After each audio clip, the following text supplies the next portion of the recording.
You know, gentlemen, I am guilty of saying pretty outlandish and remarkable theories and claims here on this channel that perhaps you wouldn't have heard anywhere else. And today I'm going to address one of them, which is especially significant if you are a man, if you are an ambitious man, if you are a man wishing to see his full masculine genes expressed to, a paragon level, like an example for all men. So it's going to be very, very scientific. I've cut to the bone with this particular video, so I'm just going to go right into it now. So we will begin with Knut Larsen in 1956, initially reported on the development of sexual exhaustion in the male rat after repeated copulation. Now, it wasn't until the early 2000s where the association with androgen receptor density started to come into play and started to be concerning. Now, it was Romano Torres in 2007 who discovered that 24 hours after copulation to satiety, so intercourse to exhaustion, there is a reduction in the androgen receptor density in the medial preoptic area and in the ventromedial hypothalamic nucleus. So you can know these as the MPOA or the VMH, but not the bed of the nucleus of the stria terminalis. Now, if I know I'm using scientific parlance here, but the first question I had, and probably the same question that you're having right now, is what are these places and what functions do they have in the brain in relation to masculine gene expression? And what are the implications of low AR density in those particular locations? So let's break them up. Let's start off with the medial preoptic area, the MPOA. Now, this is an important region in the anterior part of your hypothalamus, right? It's actually larger in males than in women because one of its primary functions is actually controlling intercourse, copulation.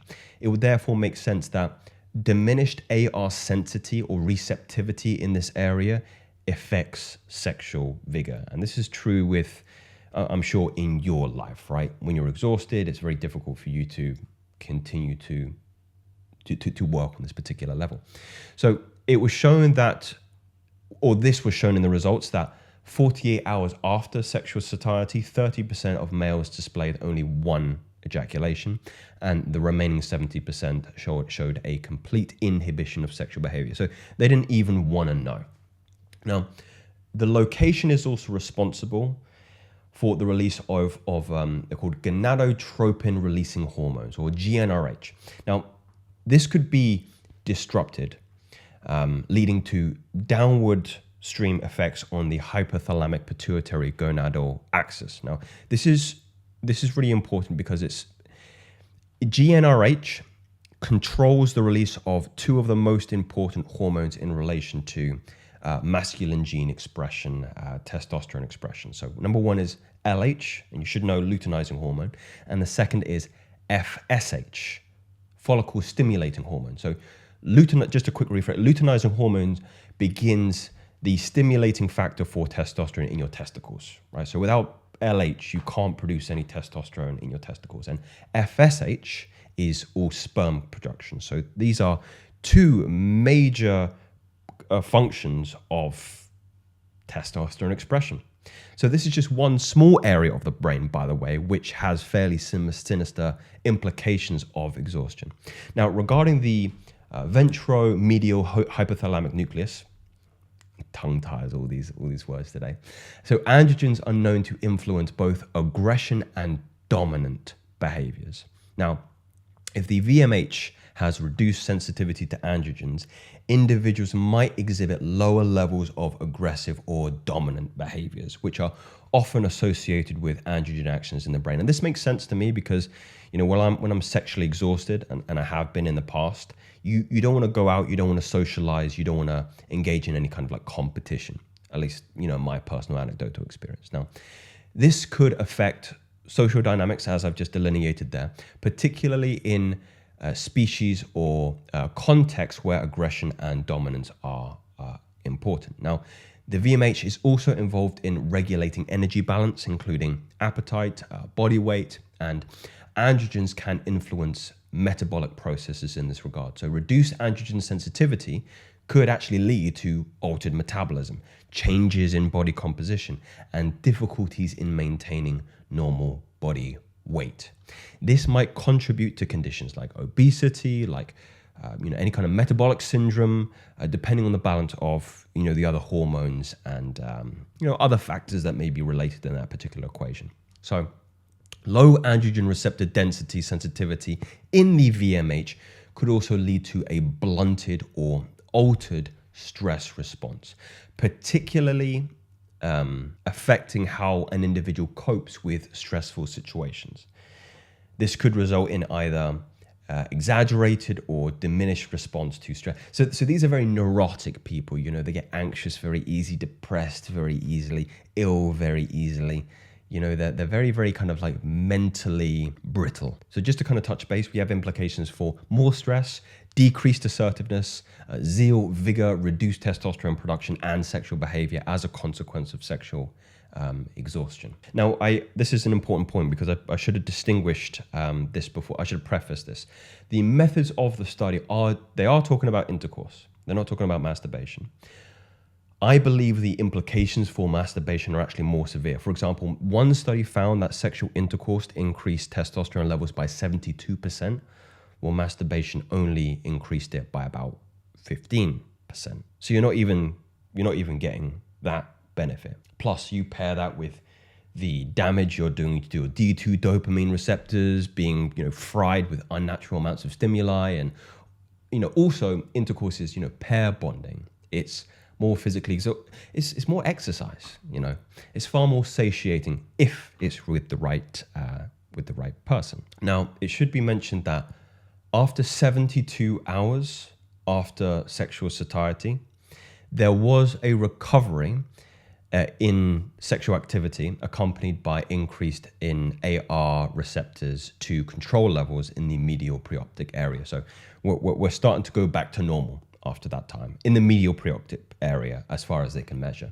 Now, one of the first questions I had when I read the study was, first of all, how legitimate is a rat study? I'm sure that you're all saying, Joseph, this is a rat study. How is it comparable to human biology? Which is a very fair question. Now, the first and the most compelling advantage is that rats share a significant amount of physiological similarities with humans, making them really good models for studying human diseases, biological processes. Almost all disease-linked human genes have counterparts in the rat genome. And I should also mention that the practicality of doing this with humans isn't going to be as good, because they had to kill the rats in order to look in their brains to see the androgen receptors. I don't know how you know about rats either, but they're actually very, very intelligent, far more so than mice, making them better suited for any kind of behavior or psychological experiments. Socially, their behavior often mimics humans quite similarly in certain contexts equally. Now, I will talk about disadvantages. One of the obvious ones is anatomically, we couldn't be further apart. There is no doubt in my mind that there is going to be a change in the result of the study if it was replicated in human beings. The question for me, though, is, and the question for you is, how subtle or disparate are these changes going to be? So this is an interesting point.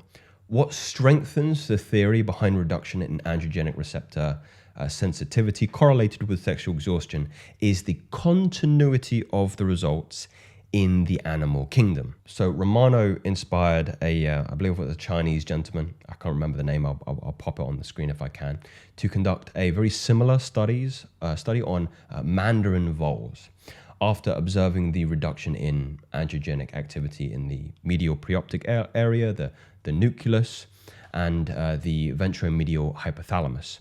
So the teams compared differences in AR receptors and also testosterone expression in similar brain areas between the male mandarin voles, sexually satiated, and those exposed to receptive females, but not allowed to mate. So they were put in proximity of what the equivalent would be for women who are ready to mate, but they weren't allowed that. So sexual satiety was associated with a decrease in AR receptors and T expression in the lateral septal nucleus, the medial amygdala and the medial preoptic area, and the ventromedial hypothalamic nucleus. So now we have two more players in the game, the lateral septal nucleus and the medial amygdala. We already know the implications for the latter. So now I'm going to describe the functions of both of these, and I want you to imagine what could be the consequence of reduced androgenic activity in these areas. So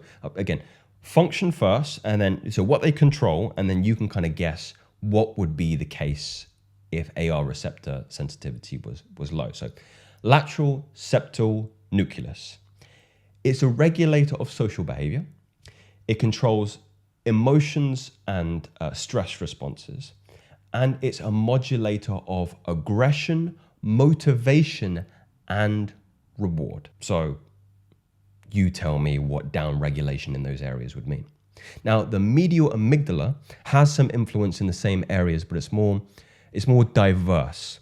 It actually has agency in pheromone detection. So the medial amygdala receives input for the VMO, which detects pheromones, chemical signals, released in social and reproductive status. Plus, it's sensitive to hormones like testosterone and to estrogen, which modulates its activity. So this hormone sensitivity allows the MEA to adapt its processing of social, sexual, and emotional stimuli based on the body's hormonal state. For example, during a reproductive cycle, it's the medial amygdala's sensitivity to these hormones that can influence mating behavior and also social interactions. So things aren't looking good for the oversexed Mandarin voles, and I equally think us as well. Well, it's actually really interesting to note in the males that were exposed to receptive females but not allowed to mate with them, they showed an increase in AR and T expression in the bed of the nucleus of the stria terminalis,